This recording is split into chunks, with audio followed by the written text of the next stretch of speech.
Connecticut's #1 local news.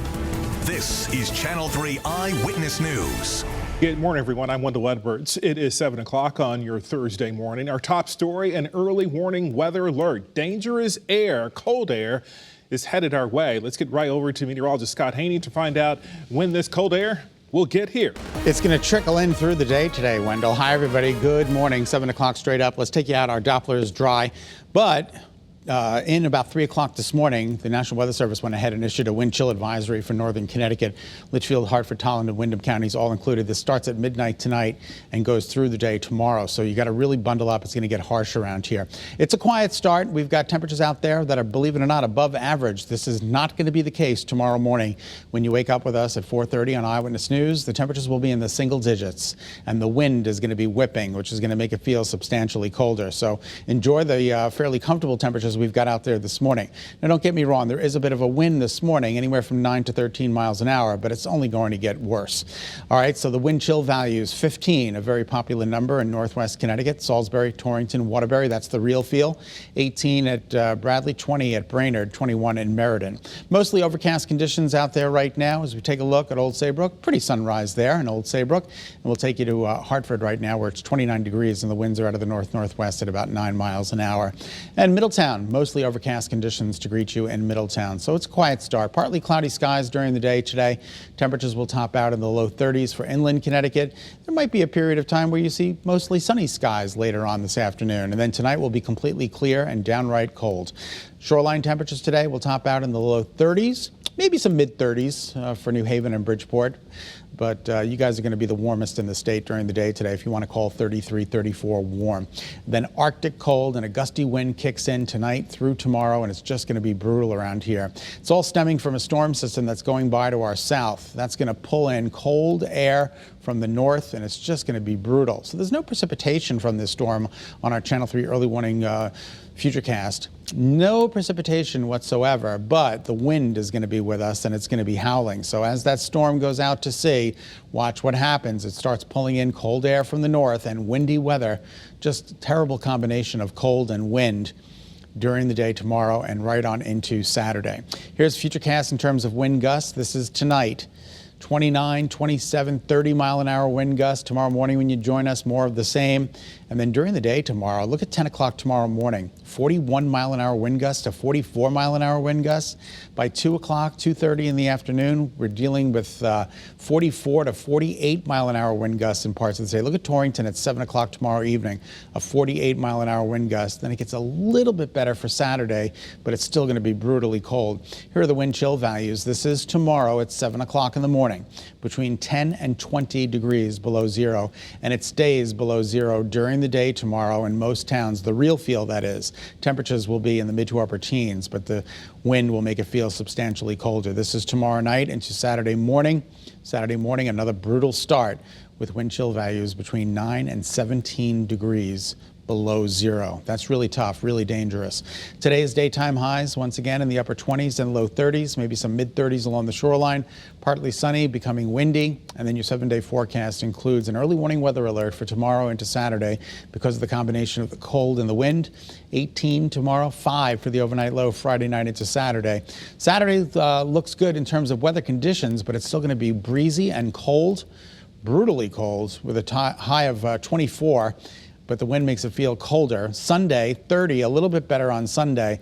And then we could be dealing with a coastal storm Monday into Tuesday. The timing is still a little bit off. We will certainly keep you posted, but we could be dealing with immeasurable and plowable snow as we move from Monday into Tuesday. We'll certainly keep you posted. All right, 7:04 is now the time. We'll send it back to Wendell for the rest of today's news. Wendell, good morning. Scott, thank you. There's new information from the World Health Organization now. It is advising pregnant women to hold off on getting the Moderna vaccine.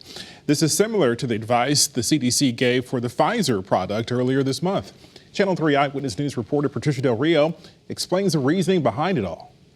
It's definitely nerve-wracking being pregnant and having a pandemic happening. At 28 weeks pregnant, Kate Matson admits there's a lot of unknowns this time around. You just don't know how it's going to affect you if you get it. According to the CDC, pregnant people with COVID-19 have an increased risk of severe illness. Additionally, they might be at an increased risk of adverse pregnancy outcomes such as preterm births. So it's understandable why the CDC has pregnancy as one of the 11 conditions that would put someone at an increased risk of illness, which in turn would qualify them for Phase 1B of the vaccination rollout.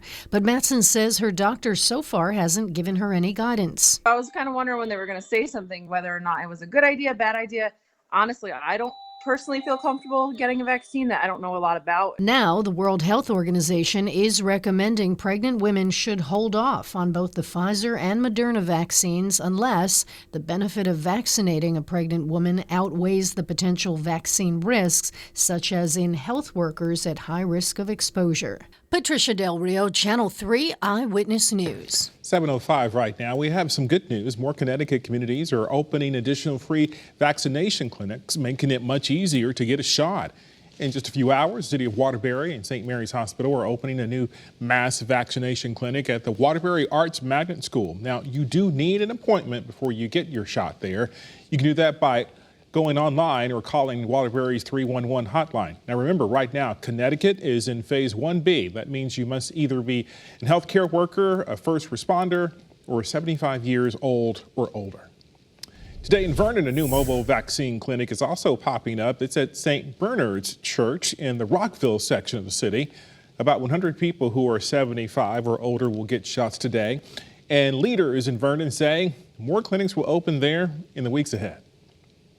This morning, employees with the Department of Corrections say they still don't know when they'll get their shots. They're part of the Phase 1B of the vaccine rollout, but they say they haven't seen any plans yet.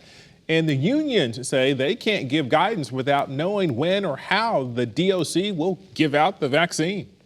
We need to protect our brothers and sisters within the institutions, and there is no plan in place as of right now on how they will administer it. So far, only medical staff within prisons have received vaccines.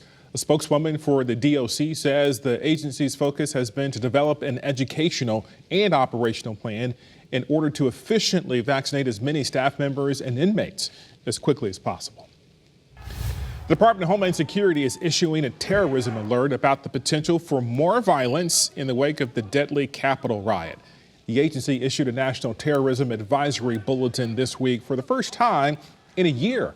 The department says it doesn't have any information to indicate a specific or credible plot at this point, but the bulletin comes amid rising tensions from this deadly Capitol siege and the inauguration and online chatter.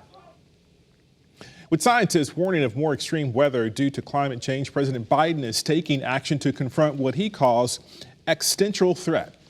President Biden vowed to put the climate crisis at the center of a U.S. foreign policy. In my view, we've already waited too long to deal with this climate crisis. We can't wait any longer. His executive order, signed yesterday, establishes a White House Office of Domestic Climate Policy. It directs federal agencies to procure zero-emission vehicles, and it calls for a pause on all new oil and gas leases on public lands and in offshore waters. That's our time for now. Thank you so much for watching Eyewitness News on this Thursday morning. Remember, you can get news and weather updates anytime on the Channel 3 app, and be aware of that wind chill advisory. Have a great day.